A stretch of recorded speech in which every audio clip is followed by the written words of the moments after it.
The entire town was gone, reduced to ash and ruin. Every home, every barn, every street, all of it, swallowed by fire. But one building still stood, untouched, unscathed, unbelievable. No one could explain it. It was a night of pure terror. The sky ripped open. Lightning didn't just strike, it attacked. Over and over again. Thunder shook the very ground. Then came the first scream. The barn roof was on fire. Sparks flew like angry insects carried by the wind. They landed on dry wooden shingles. Another roof caught, then another. The fire spread faster than anyone could run. Flames devoured everything in their path. The blaze grew into a monster, roaring through the town. Wooden homes collapsed in on themselves. Beams cracked and splintered, surrendering to the heat. The air filled with the smell of smoke and burning pine. People ran for their lives, their faces lit by the orange glow of their own destruction. They grabbed what they could, children, a few coins, a family Bible, and fled into the fields. They watched in horror as their world burned to the ground. Chaos and panic ruled the night.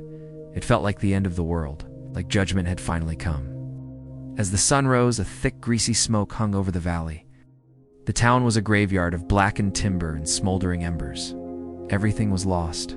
Families huddled together, shivering in the morning cold, staring at the devastation. But as the smoke began to clear, they saw it, standing tall amidst the wreckage. The town church, its white steeple pointed to the sky, clean and perfect. Not a single scorch mark. Not one broken window. It was impossible.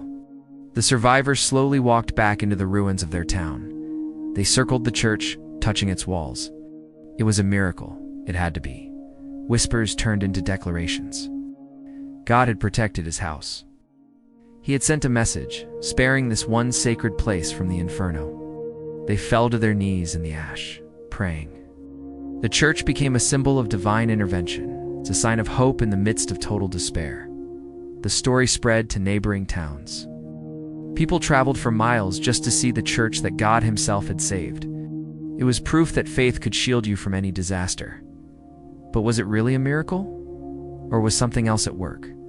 The truth wasn't hidden in the heavens, it was hidden on the roof. Weeks earlier, a quiet, curious man had visited the church.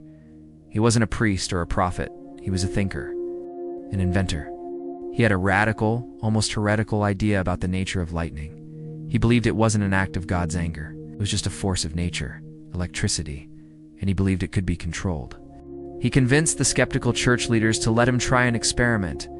He climbed to the top of the tall steeple. There he installed a simple device, a long pointed iron rod connected to a thick copper wire. The wire ran all the way down the side of the church and was buried deep in the ground. The townspeople watched, confused. Some laughed at his strange contraption. They called it a foolish waste of time, an attempt to tame a power that only God could command. The man was Benjamin Franklin, and his invention was the lightning rod. When the storm came, the lightning rod did its job silently and perfectly. The iron point attracted the electrical charge from the clouds. Instead of striking the wooden roof and setting it ablaze, the deadly energy was captured. It flowed harmlessly down the wire and into the earth. While the rest of the town was being torn apart by nature's fury, the church sat safely inside an invisible shield of science. The miracle wasn't divine. It was ingenious. It was the first practical test of an invention that would change the world. That night, humanity didn't just witness a tragedy. It witnessed the moment we began to fight back against the storm. The moment we stopped fearing the lightning and started to understand it. And it all started here, with one protected building standing tall in a field of ashes. Thank you so much for watching. Let me know in the comments below. And if you found this story interesting, please hit that like button. And subscribe for more deep dives into major events that shaped our world. See you next time.